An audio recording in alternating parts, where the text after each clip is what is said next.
नमस्कार आदाब दोस्तों, मेरा नाम है रिजवान अंसारी और आप देख रहे हैं लीडिंग भारत टीवी।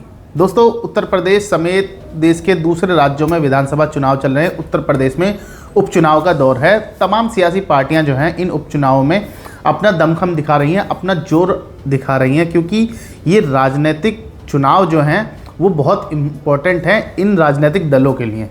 जी हाँ, उत्तर प्रदेश में भले ही 9 सीटों पर उपचुनाव हो रहे हो, लेकिन इन 9 सीटों पर का जो उपचुनाव है उसकी धमक जो है विधानसभा चुनाव से कम नहीं है। हालांकि इन 9 सीटों पर ज़्यादा जीतने से या हारने से किसी सरकार पर कोई फ़र्क नहीं पड़ रहा, ना ही किसी राजनीतिक पार्टी का अस्तित्व का सवाल है। लेकिन फिर भी ये 9 चुनाव ऐसे हैं जिन्होंने उत्तर प्रदेश समेत पूरे देश में एक चर्चा का विषय ये इस वक्त बने हुए हैं। लेकिन आज हम बात करेंगे उस एक व्यक्ति की जिस पर बहुजन समाज पार्टी का अस्तित्व टिका हुआ है। जी हाँ दोस्तों, मैं बात कर रहा हूँ बहुजन समाज पार्टी के नेशनल कोऑर्डिनेटर आकाश आनंद की। आकाश आनंद इन दिनों उपचुनावों में दिखाई नहीं दे रहे, ना ही वो महाराष्ट्र में दिखाई दे रहे, ना ही वो झारखंड में दिखाई दे रहे। और हालांकि बहुजन समाज पार्टी का कोई भी नेता, कोई भी बड़े स्तर का नेता इन उपचुनावों में दिखाई नहीं दे रहा है। आकाश आनंद पर बात करनी इसलिए ज़रूरी है क्योंकि आकाश आनंद मायावती के बाद बहुजन समाज पार्टी की कमान संभालने जा रहे हैं। मायावती ने उन्हें अपना नेशनल कोऑर्डिनेटर, पार्टी का नेशनल कोऑर्डिनेटर और अपना उत्तराधिकारी भी घोषित किया हुआ है। तो उस वास्ते आकाश आनंद की जिम्मेदारी इतनी बढ़ जाती है कि आकाश आनंद को इन उपचुनावों में कम से कम एक रैलियां सभी 9 जगह पर कर देनी चाहिए थी। करनी तो मायावती को भी चाहिए, लेकिन मायावती पता नहीं क्यों अभी तक बाहर नहीं निकल पा रही हैं और आकाश आनंद भी उनके सामने अभी नहीं आ पा रहे हैं। तो इस जो अब राजनीतिक परिदृश्य में बन रही है, जो उत्तर प्रदेश में जो जिस बात की चर्चा चल रही है वो ये है कि आखिर आकाश आनंद को मायावती ने एक बार फिर से पीछे कर लिया है। ये ठीक उसी तरह है जब लोकसभा चुनाव के दौरान आकाश आनंद जब ज़्यादा आक्रामक मोड में आ गए थे, ज़्यादा तल्ख टिप्पणियाँ करने लगे थे, तो मायावती ने आकाश आनंद को बैक कर लिया था, उनके पाँव पीछे खींच लिए थे और उनको अपरिपक्व तक बता दिया था। उसके बाद एक बार फिर जो है आकाश आनंद को नेशनल कोऑर्डिनेटर के पद पर बहाल किया गया, उनको एक बार फिर से उत्तराधिकारी बनाया गया और बड़े लाव लश्कर के साथ ये कहा गया कि अब आकाश आनंद सुधर गए हैं, अब आकाश आनंद मैच्योर हो गए हैं। इस तरह की बात जो है उत्तर प्रदेश में गूंजी और अब फिर भी लेकिन आकाश आनंद कहीं भी दिखाई नहीं दे रहे हैं। आकाश आनंद को सबसे पहले तो आपको बताएं राजस्थान की जिम्मेदारी मायावती ने दी। राजस्थान में आकाश आनंद अपनी परिपक्वता को नहीं सफल कर पाए, ना ही उसको मजबूत कर पाए। उसके बाद आकाश आनंद मध्य प्रदेश और छत्तीसगढ़ चुनावों में आकाश आनंद ने कोई कमाल करके नहीं दिखाया।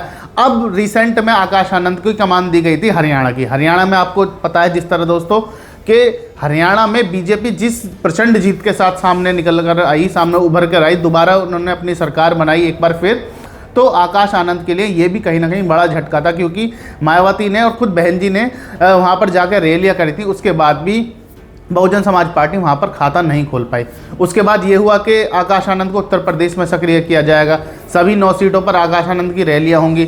लेकिन अभी तक जब मात्र मतदान में 1 हफ्ते का समय बचा हुआ है, खुद बहन जी ने भी ना ही एक रैली करी और ना ही आकाश आनंद ने एक जनसभा की है। यानी आप वोटर जो है आकाश आनंद को चाहता है कि आकाश आनंद ज़मीन पर आए और आकाश आनंद पता नहीं इस वक्त कौन से कमरे में बंद हैं कि वो आकाश आनंद निकलकर सामने नहीं आ पा रहे। इसका फ़ायदा सबसे ज़्यादा चंद्रशेखर आज़ाद उठा रहे हैं क्योंकि चंद्रशेखर आज़ाद गली गली घूम रहे हैं, इस वक्त जा रहे हैं और अपनी मजबूती जो है, अपनी मौजूदगी जो है हर जगह दर्ज करा रहे हैं कहीं ना कहीं। और वोटर जो है, जो दलित वोटर है, वो आकाश आनंद को छोड़कर अब चंद्रशेखर की आज़ाद की ओर जो है ज़्यादा अग्रसर हो रहा है। इसका एक सबसे बड़ा खामियाजा बहुजन समाज पार्टी को भी भुगतना पड़ रहा है। मैं आपको बताऊं दोस्तों, आकाश आनंद ने आज ही के दिन यानी 14 अक्टूबर के दिन आखिरी ट्वीट किया था। बहुजन समाज पार्टी के बारे में कहा जाता है कि बहुजन समाज पार्टी और उसके नेता ज़मीन पर सक्रिय नहीं रहते, सिर्फ ट्वीट पर सक्रिय रहते हैं। लेकिन आकाश आनंद ट्वीट पर भी 1 महीने से सक्रिय नहीं है। 1 महीने से आकाश आनंद ने कोई ट्वीट नहीं किया बस। लेकिन बहुजन समाज पार्टी के और नेता सक्रिय हैं। लेकिन बात आकाश आनंद की इसलिए भी होनी चाहिए कि आकाश आनंद एक युवा नेता हैं। देखिए, नेताओं के बारे में कहा जाता है कि जब तक नेता अपने काडर में नहीं जाता, अपने लोगों में नहीं जाता, तो वो पूरा नेता नहीं बन पाता। तो आकाश आनंद अभी उस अवस्था में कि जब उन्हें घर घर गली गली शहर शहर जाना है और आकाश आनंद ऐसे मौके पर भी अगर नहीं अपने काडर में आ पा रहे तो उनका काडर उनसे नाराज़ है। लगातार हम देखते हैं जनसभाओं में जाते हैं तो एक कमी जो है दलित समाज में, जो उनके वोटर हैं, जाटव वोटर हैं और जितने भी SC ST कि वो राजनीति करती है बहुजन समाज पार्टी, उनका साफ साफ ये कहना होता है कि हमारे नेता आकाश आनंद हमारे बीच नहीं आते और ये एक बहुत बड़ी कमी है। हालांकि ये कमी को अब चंद्रशेखर आज़ाद पूरा करते हुए नज़र आ रहे हैं। चंद्रशेखर आज़ाद सभी 9 की 9 सीटों पर जो है चुनाव लड़ रहे हैं और पूरी बखूबी के साथ, पूरी दमखम के साथ सभी 9 सीटों पर जा रहे हैं और न सिर्फ जा रहे हैं और जनसभाएं कर रहे हैं, अपने वोट मांग रहे हैं, अपने मुद्दे बता रहे हैं और अपनी बात को बड़ी बखूबी के साथ चंद्रशेखर आज़ाद रख रहे हैं।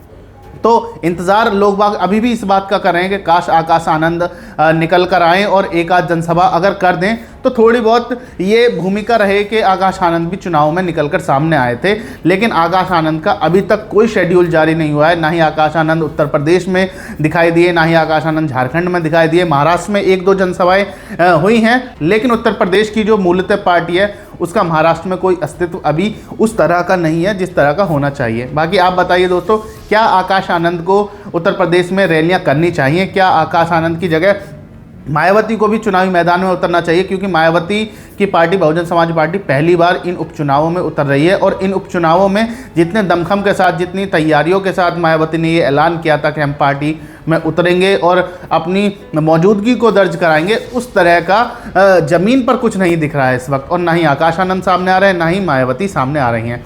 आपकी जो भी राय है हमें कमेंट करके बताइए। बाकी इस तरह की तमाम खबरों को देखने के लिए आप हमारे चैनल लीडिंग भारत टीवी को ज़रूर सब्सक्राइब कर सकते हैं। मैं मिलता हूं आपसे अगली वीडियो में। जय हिंद।